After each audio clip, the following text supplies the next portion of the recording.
Now, today's talk is the third in our lecture that we're calling Unprecedented Seasons.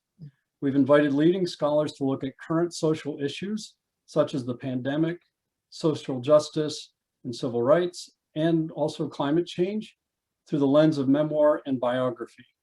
You'll find more lectures on our website under the education listing, and of course, all of these are housed on our YouTube channel. Our presenter today is Laura. Sorry, Laura. I was so focused on pronouncing your maiden name correctly that I blew your first name. Laura Dassow Walls. All right, let's reset. Our presenter today is Laura Dassow Walls. Laura is the William P. and Hazel B. White Professor of English at the University of Notre Dame, where she teaches 19th century American literature and the history of ecological thought. She is the author of numerous essays on Thoreau, Emerson, Alexander von Humboldt, and many related figures.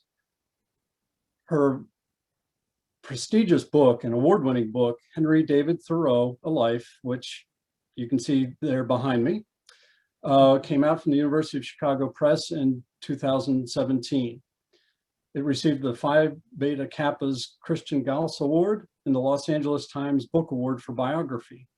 Last year, with the University of Chicago Press, she published the daily Henry David Thoreau, A Year of Quotes from the Man Who Lived in Season.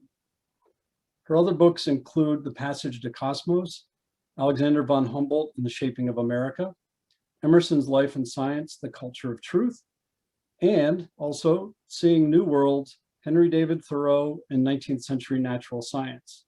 I literally could spend the next half hour listing out her publications, but we're not going to do that. That's not why any of us are here.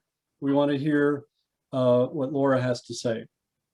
And in fact, in today's presentation, she's going to explore and talk about the intimate connections between Henry David Thoreau, Walden Pond, and slavery. And that is, it's going to be a lot, but I'm very excited about this. And I think we're, just everyone settle in. This is going to be great. And with that, I'm going to turn things over to Laura. And if you want to take over the screen sharing. All right. And you're off and running. Great. Well, thank you very much, Jamie. And thank you to Laura and Lauren. So yeah, if you shout Lauren in this Zoom, three of us could answer, I suppose. And thank you to the Forest History Society as well for sponsoring this. I'm going to go ahead and share screen. I find that having slides does help with Zoom fatigue, which we're all a little suffering from, of course, these days. But then Zoom allows us to do wonderful events like this. So yes, the title is A Vast and Indefinite Loss, Henry Thoreau's Connections Between Nature and Slavery.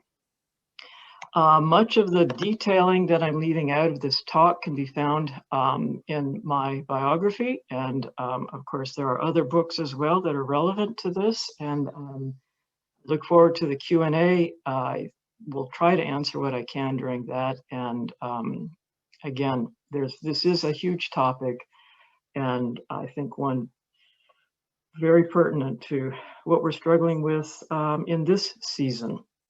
So, on the blistering hot afternoon of July 4th, 1854, Henry D. Thoreau, already famous as the Hermit of Walden Pond, traveled to Harmony Grove Amphitheater in Framingham, Massachusetts. He stepped up to the high lecture platform, faced an audience of hundreds, and opened his heart. I have lived for the last month with a sense of having suffered a vast and indefinite loss. I did not know at first what ailed me. At last it occurred to me that what I had lost was a country. For years, Thoreau had fumed in private as his nation committed ever deeper crimes against the 4 millions held in Southern slavery, but finally he could contain his rage no longer. Tyranny had come too close to home. Only weeks before, Anthony Burns, an escaped slave who'd been working quietly in a Boston clothing store, had been seized by federal marshals, tried in a kangaroo court, and in due accordance with federal law, found guilty and ordered back into slavery in Virginia. 500,000 protesters lined the streets of Boston to watch the police, armed federal marshals, and 3 platoons of US Marines march Burns at gunpoint down to the ship that would bear him back to slavery. Back in Concord, Thoreau filled page after page of his journal with fury and venom.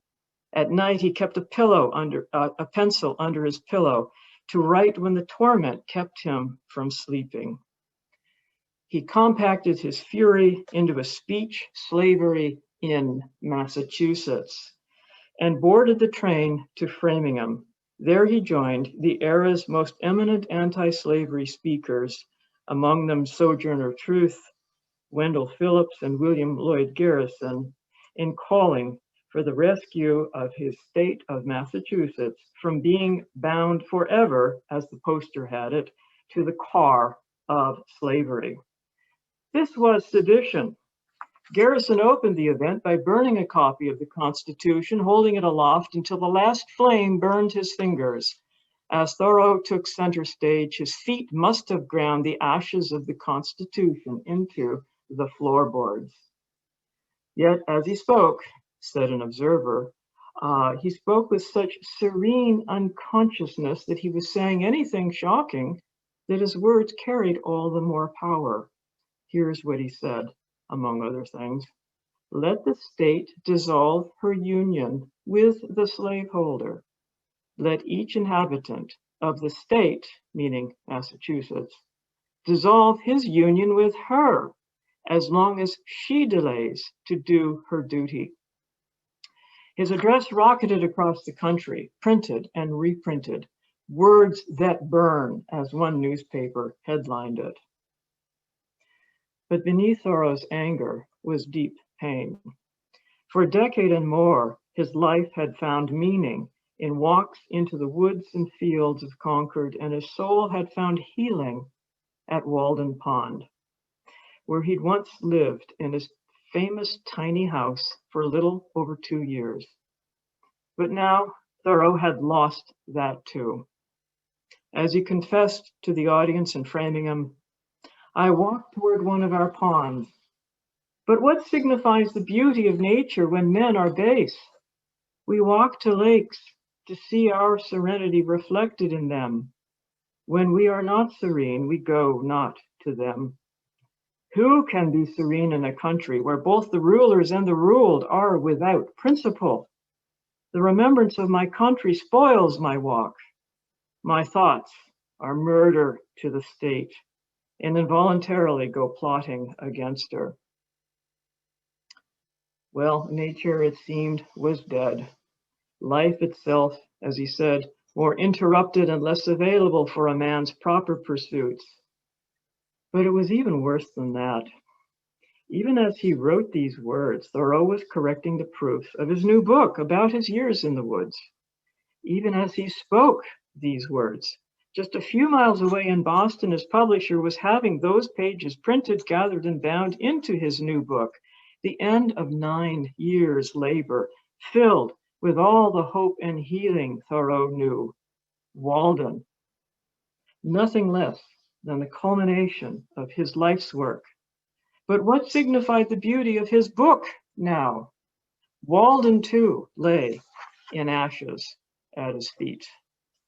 Politics had turned nature into ruin. Yes, but this is not where his long address ends. To understand where Thoreau does end it, we need to step back to the day exactly 9 years before, when he had moved his desk and writing materials to the little house he just finished building on the shore of Walden Pond. So here is the house replica sitting up by the parking lot of the present-day Walden Pond's State Park. Often there's a employee of the park dressed as Thoreau standing in front waiting for people to stop by and visit, rather as Thoreau himself would have done. Inside, you'll see his few possessions laid out as we might imagine them. His bed, his 3 chairs, his little green desk to the right, here, of course, with a visitor's log. He brought with him his writing materials, his journal volumes, and some of the Thoreau family pencils that he himself invented, and he invented the machinery as well to make them. This is what made the family rise from poverty to a degree of middle-class comfort. And his first day at the pond, he opened a new journal volume and began the writing of Walden. So there you see it, Walden, Saturday, July 5th, 1845. Yesterday, I came here to live. And to understand what that to understand what that meant, what it meant to him to come here to live, to Walden to live, we have to look back even a little further to the day late in 1843, when after a miserable few months spent in New York, trying to break into the New York literary scene, Thoreau finally returned home to Concord, moving back in with his family. While he'd been away, his sisters, mother, aunts, and their friends had all become prominent activists in the Concord Female Anti-Slavery Society, part of the growing grassroots movement to end slavery. Thoreau found himself living in a hive of anti-slavery activists, meetings, fundraisers, debates, lectures. When Frederick Douglass first came to Concord to lecture, this was in October 1842, he stayed with the Thoreau family. From then on, Douglass and Henry Thoreau's sister Helen were friends and correspondents. In the evenings, Henry often found his family gathered around the piano, rallying their spirits with songs from the Liberty Anti-Slavery Songbook. The Thoreau household would become a reliable station on the Underground Railroad, one of several in their neighborhood. Henry Thoreau would guide fleeing fugitives to the railroad station, buy them tickets north to Canada and freedom, and stand guard until they were safely on their way. Well, August 1st, 1844 was a pivotal day for Henry's emergence into the Thoreau that we know. This was the 10th anniversary of the British emancipation of the West Indies, and the Concord Female Anti-Slavery Society had planned a great gala day featuring Frederick Douglass as well as Ralph Waldo Emerson's first ever anti-slavery address.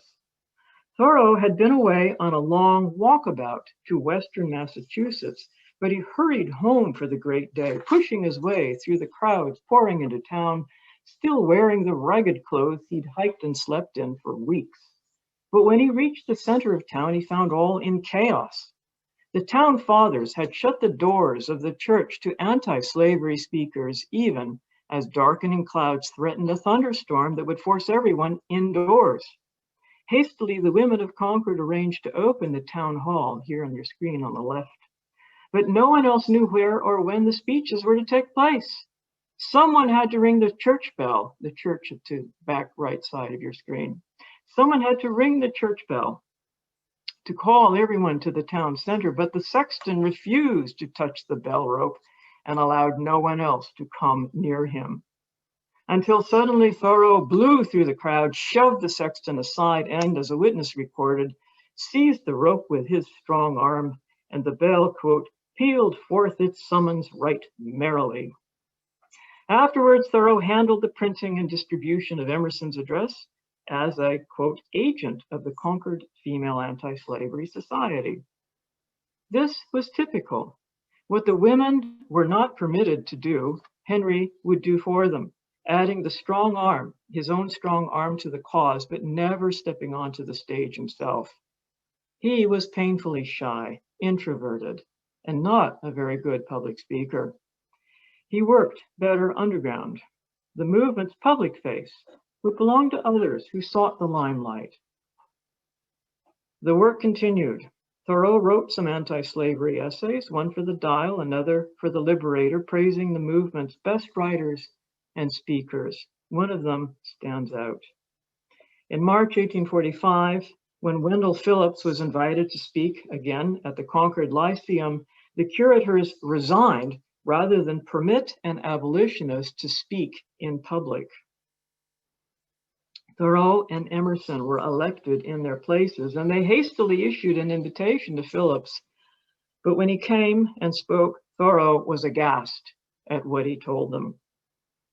Frederick Douglass, said Phillips, was now writing the narrative of his life as a slave, and he planned to reveal his own name, that of his slave owner, and the place that he ran from.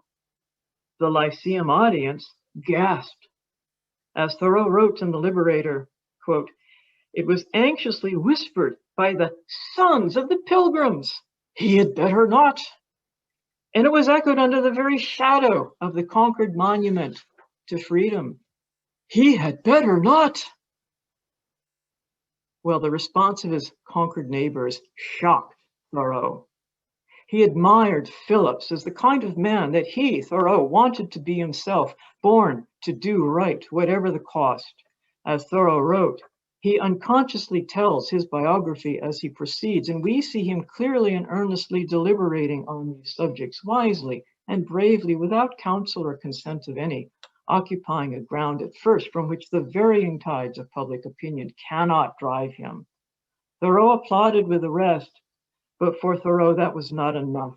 He didn't want to join the bandwagon or applaud it as it went by. He wanted to be Phillips, to be that kind of thinker, someone who would earnestly deliberate on these most difficult subjects wisely and bravely without anyone's counsel or consent. And then, having found his footing, occupy that ground without swerving, no matter the fashions of the tide of public opinion. 2 weeks after writing these words, Thoreau went to Walden Pond and began to build his house. Here is the present house site.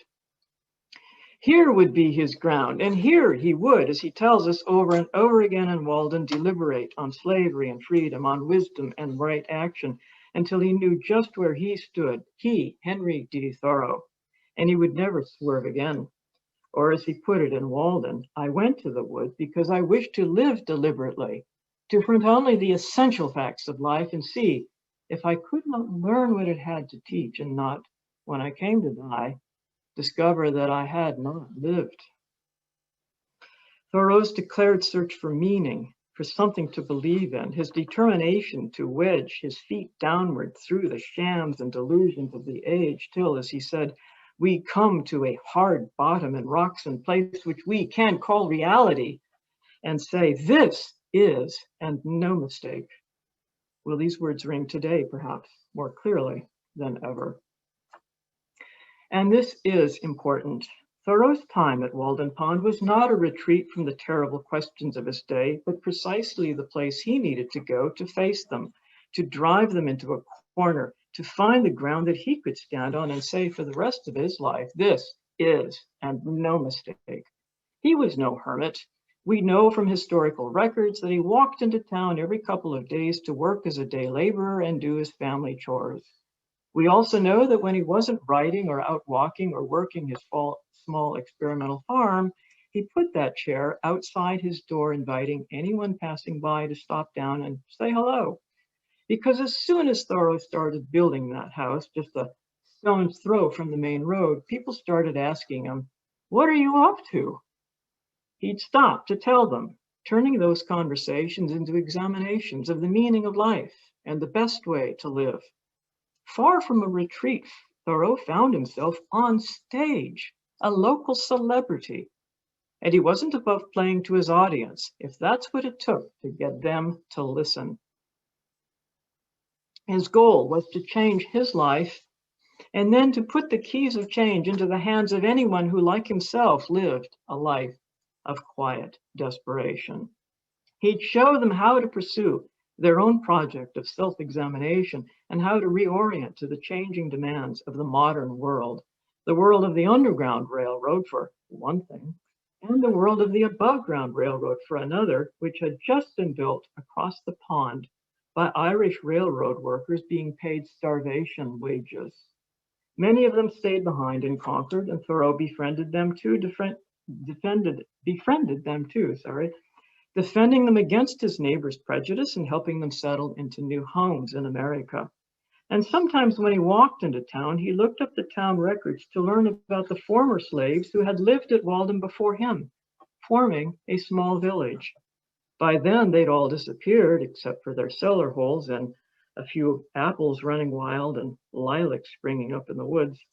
Thoreau devoted a chapter of Walden to telling their stories: freed slaves and former slaves, the impoverished, immigrants struggling to find a foothold in a rapidly commercializing modern America. Walden wasn't wilderness. It was marginal land at the edge of town. Here's a map. You can see they're just about a mile. The town at the center, Walden Pond, just a little below center to the right. Walden was where you went when you couldn't go anyplace else, which was exactly why Thoreau was there too. There was a lot to think through during those 2 years at Walden Pond. Thoreau was still simmering from the Cherokee removals, and he pondered the displacement of Native Americans every time the blade of his hoe clinked on another arrowhead. And he was still simmering over the annexation of Texas, which had been approved the very day he'd unpacked his furniture at Walden Pond. Then America declared war against Mexico on May 13th, 1846. What was Thoreau thinking? A year and a half later, he'll tell us, quote, "Under a government which imprisons any unjustly, the true place for a just man is also a prison. It is there that the fugitive slave and the Mexican prisoner on parole and the Indian come to plead the wrongs of his race should find him. The only house in a slave state in which a free man can abide with honor." These words appear in what worldwide remains Thoreau's most famous writing, his protest essay, Civil Disobedience. Here you see published, still known today under its original title, Resistance to Civil Government. So you'll find it under both titles. Same essay though. As readers of Thoreau know, one fine July day in 1846, a little over a year after he moved to Walden, Thoreau walked into town to pick up a mended shoe and was accosted by his friend Sam Staples, the town jailer and official tax collector. Thoreau had not paid his poll tax for several years. This put Sam's books in arrears, and Sam wanted that debt settled. Thoreau, of course, refused on principle. Sam, of course, still insisted on jailing his friend and did so. Thoreau's family, horrified at the news, hustled to gather the funds and delivered them after dark to Sam's young daughter, who answered their urgent knock at the jailer's front door. Sam, having retired for the night, was in no mood to put his boots back on and release Henry. And so it was that Henry Thoreau spent his famous night in jail. Next morning, Sam released him. Sometimes he told people afterward that Henry was mad as a hornet. Other times he said, oh, he took it all right. Thoreau, however, was most certainly not all right. As soon as he stepped out of jail, he discovered that his action, intended on principle, as surely everyone who knew him understood, was the town scandal. He spent that day talking with friends and the town elders, trying to explain why he'd taken this stand. Emerson, his mentor and close friend, was furious with him. He called Thoreau's action mean and skulking and in bad taste. And he wrote in his journal that Thoreau had taken, quote, one step to suicide. Thoreau was bewildered. Sam knew, Emerson knew, everyone knew that he acted out of principle, not poverty nor delinquency. Yet still Sam locked him up. How could he agree to be a tool of the state that was committing one of the worst crimes since time began, asked Thoreau, the present Mexican War? And still worse, everywhere he went, Thoreau found that all his neighbors, or most of them anyway, people he knew to be decent and well-meaning, were doing the same, perfectly willing to let this atrocity go on in their name and with their apparent dissent. Exactly 1 week later, Thoreau at Walden Pond was host to the anti-slavery meeting celebrating the 12th anniversary of West Indian emancipation. Speaker after speaker stepped to the front door of his little Walden house and addressed the crowd. One of them was Lewis Hayden, the first documented fugitive slave to visit Thoreau at Walden Pond. As Hayden spoke of having to leave his wife and daughter behind to suffer under the lash, stammering out words more powerful than anyone else, even the most eloquent, had yet uttered on what a glorious thing liberty is, Thoreau stood silent, listening. He could not have missed what the glaring contrast between his one easy night in a county jail and Hayden's many years of brutal abuse under the lash of slavery. Thoreau spent the next year and a half thinking it all through until he was ready to gather the town and, in a lecture that ran 2 nights long, explain to them that their duty in the face of such atrocities was not submission to the civil government, but resistance to it, precisely because, as a civil state, the government is, or should be, composed of us, its citizens. When the civil government breaks the law of God, the duty of its citizens is at the very least to withdraw their support. As he wrote, if I devote myself to other pursuits and contemplations, I must foresee at least that I do not pursue them sitting upon another man's shoulders. I must get off him first, that he may pursue his contemplations too. Thoreau was uncompromising. As he said to them, this people must cease to hold slaves and to make war on Mexico, though it cost them their existence as a people. Well, he was uncompromising for himself as well. Again, as he said, what I have to do is to see at any rate that I do not lend myself to the wrong which I condemn. And he did not let Sam off the hook either. Presumably Sam was in the audience to hear these words. Quote, my civil neighbor, the tax gatherer, is the very man I have to deal with. For it is, after all, with men and not with parchment that I quarrel. And he has voluntarily chosen to be an agent of government. So what began as an act of a single individual became the responsibility of the collective, just as soon as Sam Staples stepped in Thoreau's way. At that moment, it then was Sam in the crosshairs. Should Sam Staples have joined Henry Thoreau in jail, or at least resigned his office, that, posits Thoreau, would have been the beginning of the end of slavery. Not until 6 years later did Thoreau again address slavery in public. Slavery in Massachusetts again focused on his neighbor's complicity in an unjust system, which Thoreau argues is not faceless, but has a face, and that face is ours. No one has the right to dominate another. Refusing to exercise one's supposed but false sense of privilege was the first and most essential step to social justice. What impresses is the discipline with which Thoreau holds his ground.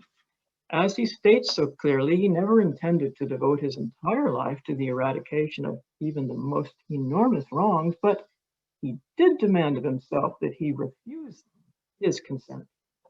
And then he demands of us that we treat him and all who act in his footsteps, not as criminals, but with respect as our neighbors. How we respond to such dissenters will reveal our own commitment, or the lack of it, to true democracy. All of this was the fruit of Thoreau's 2 years of life at Walden Pond in the woods. This, by the way, is the Old North Bridge, the site of the first battle of the American Revolution, which extended from Lexington to Concord and back. One might think that this achievement alone was quite enough, but of course what Thoreau is mainly known for is his closeness to nature, where he found himself neighbored not as in town by human friends, but by owls and redbirds and partridges, foxes, rabbits, woodchucks, and muskrats. About all the wildlife that was left in Concord by then, since the deer, beavers, turkeys, bears, wolves, lynxes, moose, and cougars had all long since been exterminated locally. But Thoreau treasured what was left, and he framed for his own proper pursuit the investigation into their worlds and lifeways, a course of research that turned him into the town naturalist, respected by most, if not quite all, and beloved by many, including the town's children. His deepening interest in not just locating and naming beings in nature, but understanding how things worked, an application of his engineer's mind, the same mind that invented both the pencil and the machinery to make it, led to rigorous and detailed studies of interconnections that we now identify as ecological, starting with this theory, explaining the succession of forest trees. As the remaining woods around him were felled to fuel the insatiable railroad, Thoreau began a program of reforestation, planting pines and larches, so there'd again be a forest there in the future. Extending ethical reasoning from human neighbors to non-human neighbors was a novelty well into the 20th century, but it seemed intuitively obvious to Thoreau. He was bewildered by his neighbors' evident glee in killing hawks, loons, muskrats, until some springs the stream sides were bloody with their little corpses. His ethics moved him to anticipate Thoreau's Aldo Leopold's land ethic. A thing is right when it tends to preserve the integrity, stability, and beauty of the biotic community. It is wrong when it tends otherwise. From the house at Walden to Walden itself as a household, to the earth itself as our household, writing Walden taught Thoreau to open from the one to the other, and he spent the rest of his life exploring its many dimensions. Yes, one of those dimensions was the continued burden of his nation's great crime, and so it was that he found himself on that platform in Framingham, once again decrying his neighbor's blindness, slavery in Massachusetts. Not down south, but right around him. Slavery was civilization's most fundamental ethical outrage because it turned humans into things and thus corrupted all our relations into economic relations, from slavery to the railroad to the Walden woods falling to the axe. It seemed that only what could be bought and sold mattered. Well, if that's our logic, snarls Thoreau, then why not simply turn all mankind and everything else into sausages and be done with it? Well, of course, Congress would laugh at that. But really now, think about it. Isn't turning men into slaves the same thing as turning them, us all, into sausages? As he finishes, the one is just as sensible a proposition as the other. Well, there he goes again, involuntarily plotting murder to the state. Clearly, this will not do for an ending. Walden must not be allowed to lie in ashes.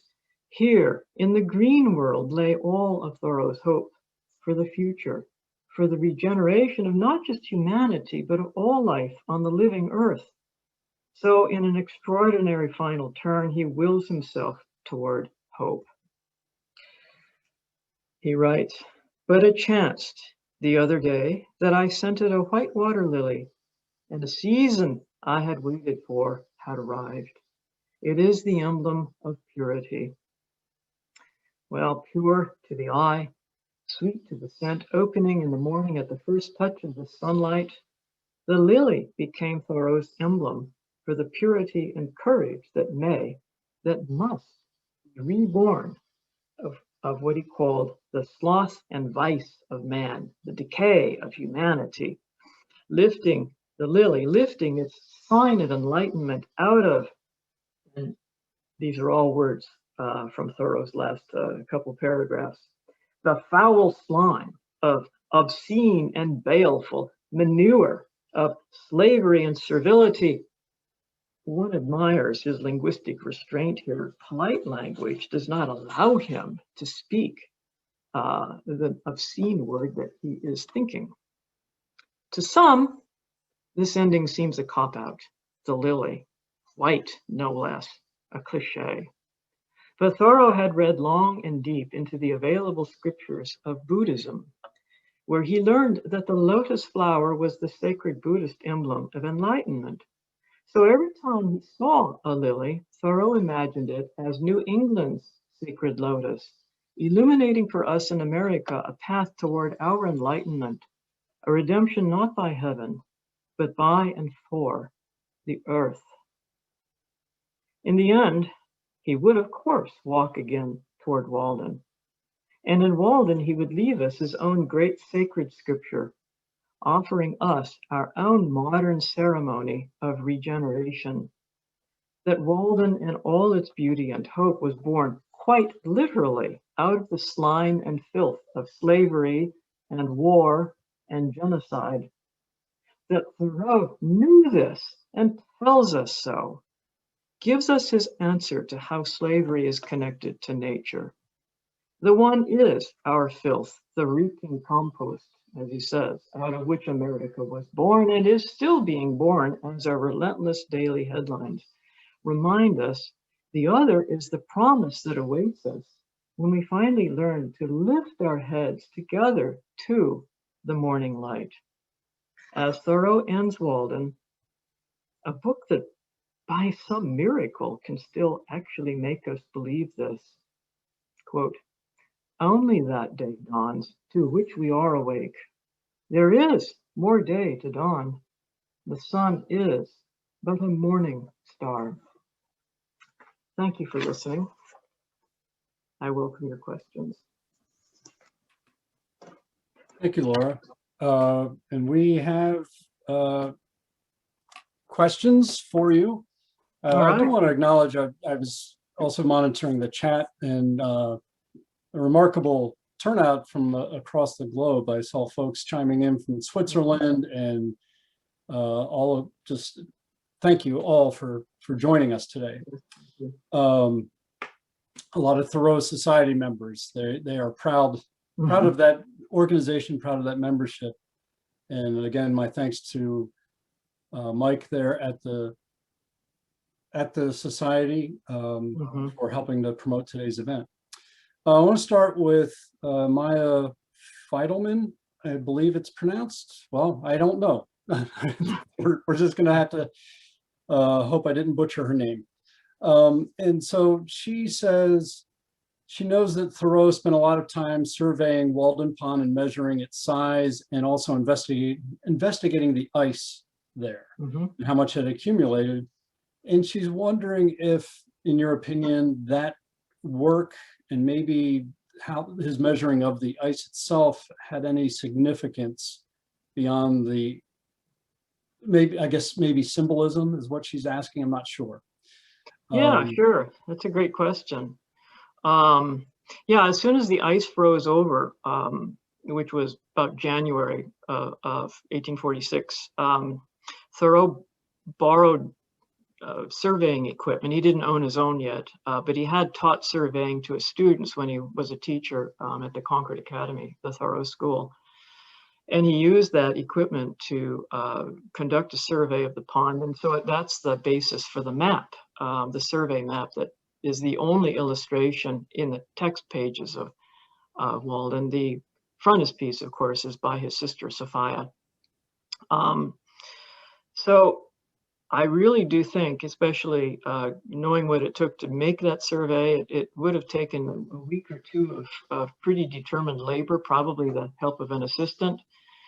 And, you know, why do that work? And again, nobody needed it. It wasn't practical in any way, but it was a way to physically, well, it's a kind of artwork really, but to physically create a set of relationships and to put them in diagrammatic form between himself, so his house, the pond, and he has the breadth of the pond, but also the depth. So he makes a point about breadth and depth together will tell you the measure of your character, just as it tells him the measure of Walden's character. And then finally, the railroad that cuts across the pond, and that's there too. So if you pull all these together, what you have is the human, nature, and technology. And so his act of relating those two really was a germinal moment in thinking how to relate these three things in the text of Walden, which was at that point still a long ways before it was done. But I do really think that something focuses his attention that January when he does that work. So I think you're onto something there. Oh, okay. Robert Guthrie he asks, do we know from Thoreau's writings how he responded to the Amistad mutiny and the subsequent trial in New Haven? We do not, and part of this is the spottiness of the record. So I wouldn't assume that he didn't react. It's just that I'm trying to remember the exact years. I think it was in the 30s.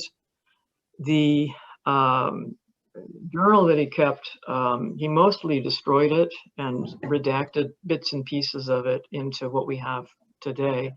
And so, again, he was often we pick up things that he writes about to correspondence in his letters, but when he's at home, he doesn't write much. He doesn't write his family, for instance. So that would have been the sort of thing that the family was exercised about, but we don't have the records. Okay. Yeah. Speaking of, can you answer, what is in the historical record? Do we know, this is from Niall Monroe. Do we, there it is. Do we know if or how the governor of Massachusetts, who Thoreau excoriates in his essay, Slavery in Massachusetts, how the governor responded to Thoreau's criticisms? The governor, I'm trying to remember, I think it's a different governor than the one who would praise succession of forest trees. His name was Boutwell. No, Thoreau calls out by name the judge who pronounced that Anthony Burns was not a man, but a thing. And Thoreau just grips withering contempt. But I don't recall that he addresses the governor by name. And this was a really obscure, this was a little local Concord affair. It didn't really make the national newspapers, this lecture. It was published, but where it was published in aesthetic papers was obscure. A few people picked up on it and mentioned it in reviews, but the publication ceased with that first issue. And so civil disobedience and all his anger and fury it disappeared. It was not until it was republished after his death under the name Civil Disobedience that it started to come back to life. And it wasn't until British labor socialists in the 1880s, 1890s identified it as a really foundational text, a protest and dissent, and started to circulate. That's how Mahatma Gandhi finds it. Through that circulation. It wasn't until the latter part of the 1800s that it started to rise and get circulated.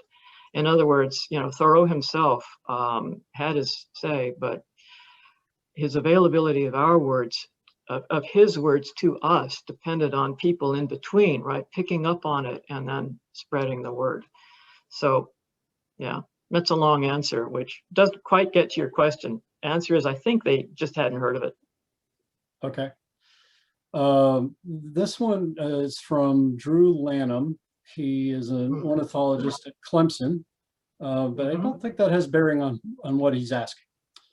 And bear with me, and you might want to look if you can, look in the Q&A room itself. His is at the top. But he says, thinking of the parallels between anti-slavery efforts and recent or current anti-racist efforts like Black Lives Matter. He says, noteworthy is the current willingness for conservation and environmental organizations to be, quote, not racists, end quote, but reluctantly anti-racist is striking. But his question is, how do conservation and environmentalism find grounding in social movements after it was appropriated in the 1920s, 1930s or earlier by eugenics after Thoreau? Yeah, It's a big, well, Drew, as you know, that's a huge question and a tough one. Okay. I think, I mean, one of the fascinating things is, especially as someone, you know, I turned myself into a biographer because I kept digging into questions of what was the time, what was happening at the time. And so you don't have a concept of wilderness, certainly not, I mean, not the way we mean it, you know, a space from which all humans, including Native Americans, have been evacuated, a space from which you flee to or go to or escape to escape the crime of slavery, right? You can go to wilderness and completely forget, again, if you're white, forget that all of that's happening somewhere back in civilization. Those things were not concepts that Thoreau had available, and they didn't become available except through, you know, generations after Thoreau, partly taking up his work and in a sense purifying it, stripping out the social Thoreau, the political Thoreau, and presenting it as you know, pure words about nature with no political resonance, no political meaning, and certainly no threat. And so I admire the British socialist, Henry Salt is the sort of flag carrier for this. He wrote the first early biography of Thoreau for identifying the social and political as central to the environmental, that these two were bound together. And so this has been in the culture, and it gets picked up by people all along the way, the intertwinement of social and environmental justice. But it's an argument that it's like our culture pulled them apart, and we're still trying to figure out how and why to knit them back together. To read Thoreau in his original writings, including his journals, and to think through his actions and those actions of people around him. You know, Thoreau's innovation was to extend the ethical consciousness not only to all human beings as carriers of the divine, which is what the abolitionist circle were trying to fight for, but to all beings, to all creation, the kind of pantheism.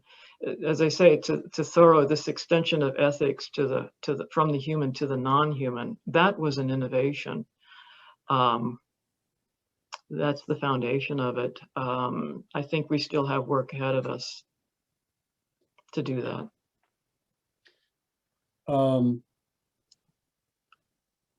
Okay, Abram Van or Vaughn, I'm not sure. My apologies again to everyone's name I'm most likely mispronouncing. He says, I know Concord's female anti-slavery community was strong for a long time. Were there society galas and fairs always successful, or did they struggle at times to attract participants? That's kind of yeah. Well, I have to, okay, this is great. So Sandy, if you're watching, hi. This is the great book that answers this question by my friend, I'm trying to get it straight here, Sandra Harbert Petrolinas, To Set This World Right. And she is the one who put the Concord Female Anti-Slavery Society on the map. Boy, that gala, or wasn't really big enough to be a gala, at Walden Pond. You know, this was at the height of it all. And what did they get? Maybe 35 people, which tells you something. They until the 1850s, they were a small and embattled minority, mocked and derided by people or condescended to, who did not see their causes worth fighting, and thought that they were pushy and outspoken and you know, altogether, as I'm afraid Emerson implied, bad taste, right? So we owe them, I mean, the persistence with which they kept holding their fundraisers and you know, mounting the occasional gala, bringing in lectures, recruiting allies, connecting with the Middlesex County and the American Anti-Slavery Society is just, it's awesome, it's inspiring, and it's a story that Sandy tells really well. It was a struggle, but they did persist and they did start bringing people around. But it was a good 15 years before they started swinging in enough people to not feel like an embattled minority. Okay. Priscilla Ibarra. First of all, she wants to thank you for your lecture and your scholarship. And she says, and again, this is one where you might want to pop into the Q&A, and it's at the top. But she says, I wonder to what extent you consider that Thoreau's rhetoric has been declawed by a liberal humanist universalist rather than a decolonial anti-racist agenda, and to what extent has liberal has liberal environmentalism enabled such a co-optation of his more radical rhetoric? She says, I have a different way of asking this, is in what ways can we work to prevent environmentalism's aspirations toward universalism and instead encourage commitments to anti-racist and decolonial politics? I will admit that that could easily be the starting point for an essay. So if you want to defer to handling that in writing. Given what's been going on, I actually would really love to write that essay, but I haven't yet. I'll just say this, again, knowing that we don't have a lot of time left too. I think that really is the big, deep question. And I think the one thing that I can offer as a starting point that's sort of rooted in what Thoreau demonstrates. So he's there, he's living his life at Walden Pond, and he notices the cellar holes of the people who were there. A couple of them he remembered from his childhood, but they were gone. So he could have ignored them. He could have written them out. He could have, and he didn't. And he investigated. I mean, again, here's another book. This is great. I just happened to. I love that you have. This is Elise Lemire investigated all this, and Black Walden has Elise Lemire's research into the life stories of all the former slaves, former enslaved people who lived in the community that they created or tried to create in the marginal spaces at Walden and elsewhere in Concord. And their names, their records, their lives, they were a significant part of Concord's history and remain so to this day. Native Americans as well. Thoreau's work to research their stories and tell them anchors something important, which is abstract universalism or goodwill doesn't count for much until you actually dig deep into actual lives and understand the material conditions of those lives and start figuring out, to exactly where must we intervene to make those lives better, to make all of our lives better. And that specific work, the work of historians and reporters and journalists and essayists who have the courage to move into those spaces and listen. And again, Indigenous people who step in, Black people who step in and start speaking their stories. Listen to what they're saying. Thoreau demonstrates in that just enough to tell us that something was turning in his mind. I wish he'd lived longer. He died just as the Civil War was beginning. And I often wonder what his wisdom and guidance would have been as we sort of took that universalist liberal turn. I think he would have been loud, and I think he would have been angry, and he would have been very hard to keep silent. Well, I'm going to transition to this question from Tom McCone, touching on what you just were saying. So this will require a little speculation, perhaps. While opposition to slavery and support of Indigenous peoples and poor Irish was progressive for the 19th century, some of those progressives are criticized today for not seeing those people as equal. And so Tom asked if you could comment on Thoreau from this contemporary perspective. Yeah, so I think contemporary meaning back then. So yeah, that's one of the stumbling blocks, because again, to dig into the records of abolitionist movements, the anti-slavery activists, and Thoreau himself, is to discover that implicit and too often explicit racism was the norm. So what troubles is that they seemed, again, as Thoreau says, to be people of good heart. And even Thoreau himself, for instance, can let fly with really sort of crude anti-Irish slurs when he's in a bad mood or you know, pissed off about something. He often had Irish workers when he helping him as an assistant when he did his surveying, and you know, if they weren't up to speed, right, he writes in his journal,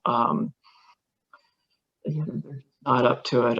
And it's, you know, you want to go back and kick him, but on the other hand, you understand that okay, so how can you get back in the framework when it was a struggle that was being incompletely won for these people to recognize people who were not accepted as white, as fully human. And my heart, I don't know, it breaks a little when I watch the anti-slavery women, white anti-slavery women, you know, condescend to or eliminate from consideration the Black women who are also fighting their fight. It bleeds when Thoreau goes up to the Penobscot, and when he first sees a Penobscot village, you know, talks about how dirty it is. You know, to Thoreau's credit, he goes back, makes return trips, and revises his opinion. But it was a process of education, and you know, all I can say is, again, the journey is incomplete, and we still are working on this. I'm glad to see, I think Black Lives Matter has been transformative. You know, I remember enough of the civil rights era to sort of feel the emergence of something that's based in that, but again, radically new and exciting. There are new energies, and I think finally we're turning the corner on this. God, I hope so. Yes, absolutely. And that I'm going to echo a point you brought up, which is simply it's a process of education, and I'm going to use that as my reason here. We have many more questions, and I think we could be here another hour. And so I want to thank you for taking this time to help educate us about Thoreau, about slavery, anti-slavery, civil rights, his legacy, his impact. It would do us all well and good to go back and revisit not only his writings, but those who influenced him and influenced, and those he influenced as well. And it is only through education that we're going to not only turn the corner, but permanently do so. It feels often like it's 3 steps forward, 2 steps back, but as a historian myself, go ahead. Because it helps to read these works from the 19th century to at least know that we're not quite at the same place. Right. It does help you believe a little more in progress than sometimes you might want to today. I do recommend, you know, rereading Slavery in Massachusetts. He pulls no punches. It's an astonishing work, and you know, if you could very easily see that translated into today's rhetoric, and it would feel raw and angry and exciting and sobering today, just as raw and angry as it was then. And we too would cringe and suffer were we in the audience of that speaker, we white people who, you know, feel our lives of privilege protect us. Yeah. Well, thank you very much for your time, your presentation. As someone noted and expressed earlier, thank you for your scholarship. I will only say that I know there is more forthcoming. I will not say what, but I do know enough that I'm very much excited about the work you're continuing to do. Thank you. And so again, thank you very much. And thank you all.